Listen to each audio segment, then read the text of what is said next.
Hello, everyone, and welcome to today's 15-minute logistics webinar.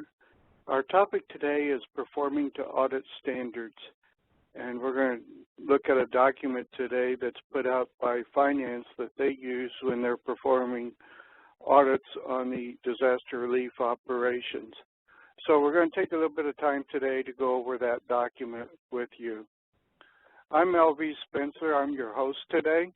I'm the logistics lead for the Southwest Rocky Mountain Division, and feel free to contact me at any time, either by email or by phone, and I'd be glad to talk with you about maybe how to do something or answer a question or to provide you just some additional information about American Red Cross Disaster Cycle Services logistics.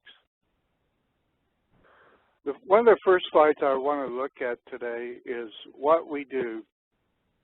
Basically, logistics focuses around these three areas.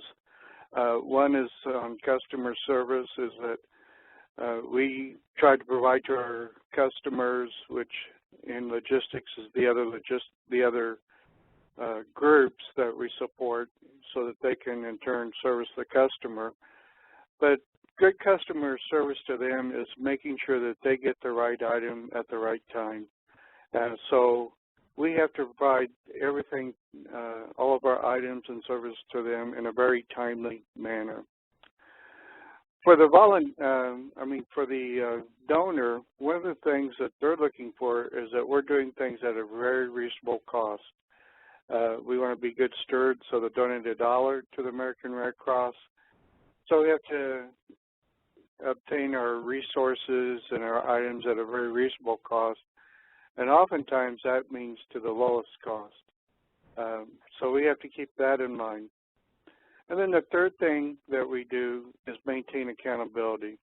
We want to make sure that we have a good audit trail on everything that we do, especially financial audits. So we have to keep track of and document how we do what we do. So those are the three sort of pillars or legs to a stool that we're focusing on, and that's good customer service, reasonable cost, and accountability. Today, we're going to focus on the last one, the accountability, which equals to the audit. And there's a book out on the exchange that finance has developed called the DRO Financial Activity Handbook. It's not written towards logistics, but this is what they're using when they go out to a site and do a financial audit on a disaster relief operation. Typically, someone from audit team may show up on maybe day 3 or 4 after the operations got up, and they're usually there for maybe 3 or 4 days doing their audit and making sure that everything is done according to proper procedures. So today I'm going to take a look at that book with you and show you some of the checklists that are on Appendix A through D. And you can download a copy of this by going to the exchange. It's a PDF file, and so you can just download it. One of the things I really like about this book is that it takes a lot of different other books or procedures and policies and sort of consolidates them down into one point. So even though this isn't written towards the logisticians or the activities in logistics, you'll find that they're going to be using this when they come out and talk to you about how we are doing things. So I've downloaded a copy of the handbook, and here it is. It's as of August 2012, and it looks like they update it about every 2 years, so maybe this summer they will be updating it. And a lot of the very beginning is just outlines the procedure for the auditor to take to get to the site and things like that, so it's mostly background information. But you're more than welcome to look at it, and you'll see on the table of contents the operating procedures, and that's geared more towards the auditor. What we're really interested in is Appendix A through D, and so that's where I'm going to go today to show you some of the things that they look at. So let's go ahead and go to Appendix A, which starts on page 11, and this is the very beginning of it. It starts off with the disaster site checklist, and the auditors are going to go reporting to the finance manager to begin with, and then later on the finance manager will send the auditor over to the logistics group for them to perform the logistics ones, and they'll talk to you and ask you how you're doing things and ask to look at some of the documentations. So they'll spend a lot of time with procurement and supply and the warehouse and the IKD.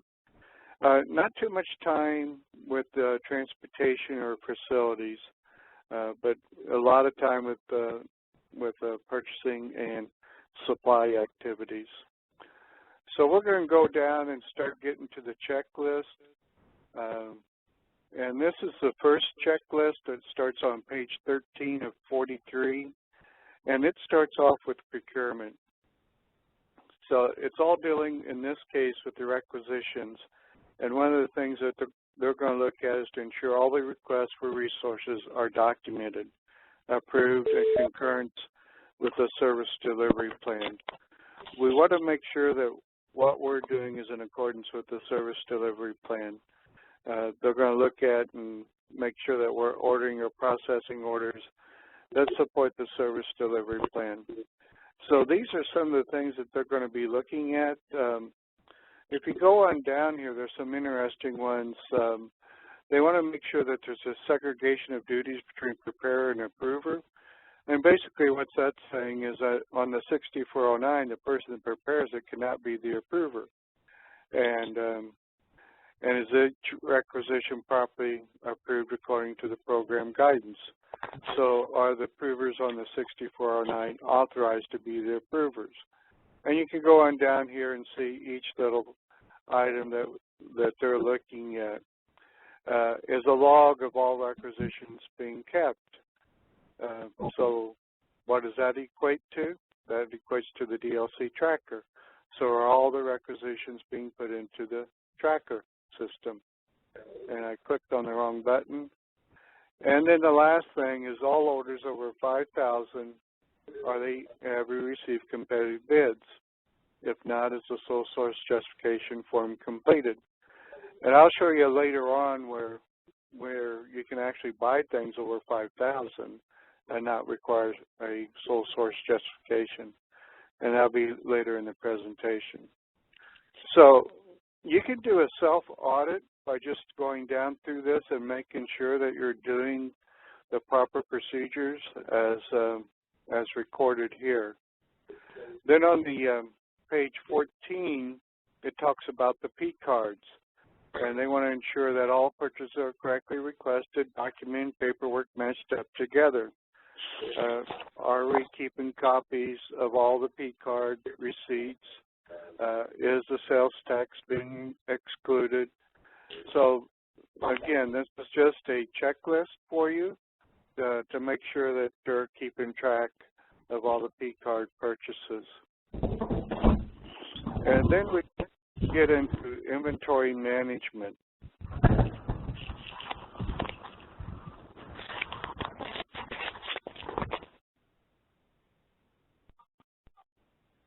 Then we get into inventory management, and it's going to talk about, are they being secured, are the documentation, is the receipt documentation, bills, packing slips, or internal billing of lading, are we keeping track of an inventory, is the supervisor monitoring in a reasonable time frame to ensure proper inventory usage and resolution of unusual activity. And then there's cash management, which we don't get too involved with. And then there's a financial assistance checklist that they're going to take a look at. And again, we don't get too involved in financial assistance. And we're going to go on down here to where we do hit logistics Travel and transportation is one of the areas that they're going to look at is the number of vehicles rentals on the DRO match the requisition. So if we put in a requisition for the for rented vehicles, is that in agreement? Another area they're going to spend a little time with is in kind, and one of the key things is there is the 6455. Are we maintaining a Form 6455 on all the donors? And we'll go on down. There's some other suggestions. And this is an area we don't do a very good job on, and that's our disaster workers aware of how to prevent, how to report potential fraud. That's probably where we should probably have a sign out or something like that so they know how to report it. In Appendix B is a listing of document requirements by expense type. So you can go through there and see the purchase goods, transportation, and rental vehicle.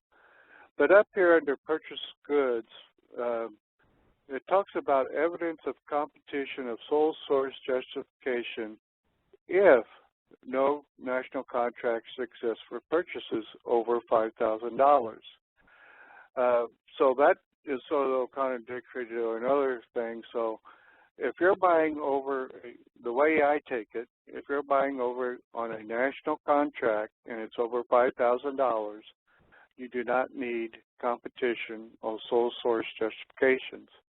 So that's why we always push about using the national contracts. So you, it's a little bit quicker as far as the processing, because then you don't have to do the competition and you don't have to give the sole source justification. So we need to be familiar with our national contracts and try to use them as much as we could, as much as we can. There's also on services, again, it repeats, using the national contract for services. Appendix C is just a breakdown of approval authorities. So that gives you an idea who has the right to approve it, and most of these are more at the national level. So these are going to be major expenditures as to who can actually approve those. Appendix D is dealing with the national headquarters checklist, but oftentimes, many of these things are dealing out at the field as well. And some of these are going to be very similar to what you saw before. So we have procurement. They're going to select a sample of the 6409s and review them. And then it's going to go through these different areas as they look at the 6409s. And then again on the P cards, very similar. And then, but this gets into the inventory to assure that inventory management processes along the roles and responsibilities are adequately defined, documented, communicated, and implemented. So warehouse and supply need to work very closely together to make sure that we're doing inventory management properly. Invoice review, even though we're not responsible for invoice review, we do provide the information, the purchase orders and the requisitions and the receiving information into the invoice review process. So we need to make sure that we're doing our part in fulfilling the invoice review procedures. Cash management, we don't get too involved with. Travel and transportation. And then in-kind again repeating the 6455. So that outlines the checklist for the Disaster Relief Operation Financial Activity Handbook. So if you have any questions about that, feel free to put them into the chat session.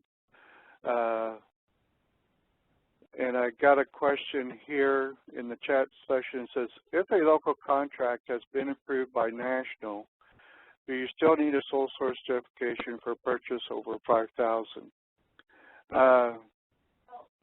I would think that you would not if it's been approved by national already and it's gone through that process. I don't think they would have approved it